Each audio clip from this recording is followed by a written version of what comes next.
ये सीधे मानवीय आपके पास आऊंगा क्योंकि सबसे पहला सवाल मैं आपसे ही लेना चाहता था, लेकिन आपसे संपर्क नहीं हो पा रहा था। मैं आपसे जानना चाहूंगा, क्या आर्यन खान को विक्टिम बनाया जा रहा है? ऐसा कई लोग आर्गुमेंट कर रहे हैं।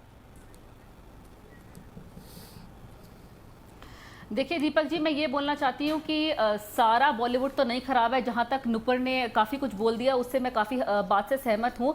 आर्यन खान ड्रग्स में पकड़ा तो गया है, लेकिन अभी एनसीबी की कोई रिपोर्ट नहीं आई है।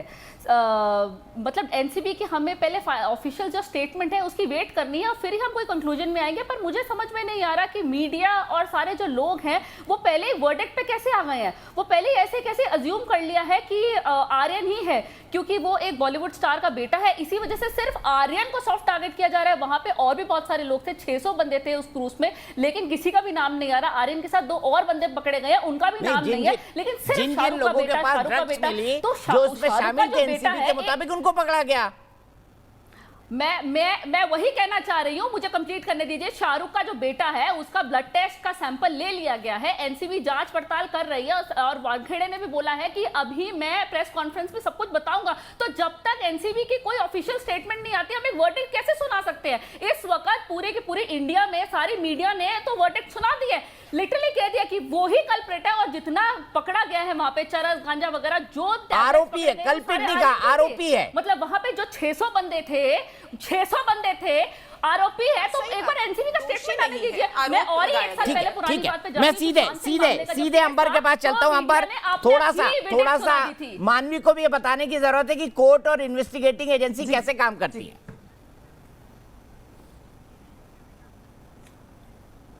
जी जी बिल्कुल। देखिए, मुझे लगता है ऐसे इमोशनल होके हवाई बातों के आधार पर बहस करना बिल्कुल गलत है।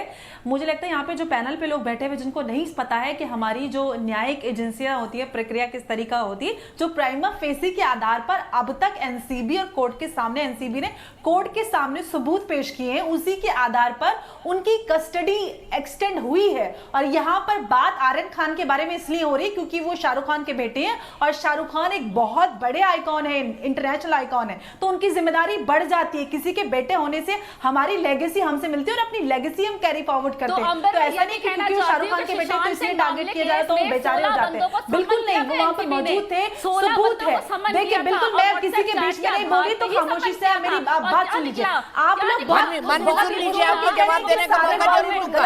मानवी सुन लीजिए, जवाब देने का मौका जरूर दूंगा आपको।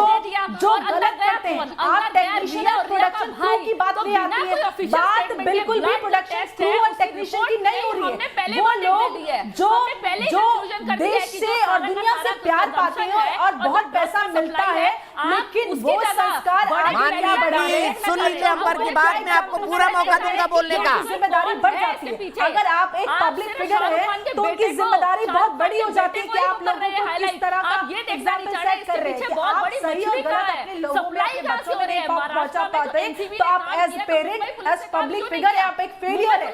अरे बात चुप हो जाइए ना, आप बहुत लगातार बोल रही है। अगर आपको सुनना नहीं है, आपको मुझे लगता है अंधाधुंध बेतुकी बातें कर रहे हैं तो उससे डिबेट नहीं होती है। डिबेट आप फैक्ट्स के आधार पे करती है, आपको पता होना चाहिए। अच्छा मानवी, 1 मिनट शांत हो जाइए। अंबर की बात तो सुन लीजिए। मानवी सुनिए, अंबर की बात सुनिए। मैं आपको तुरंत मौका दूंगा।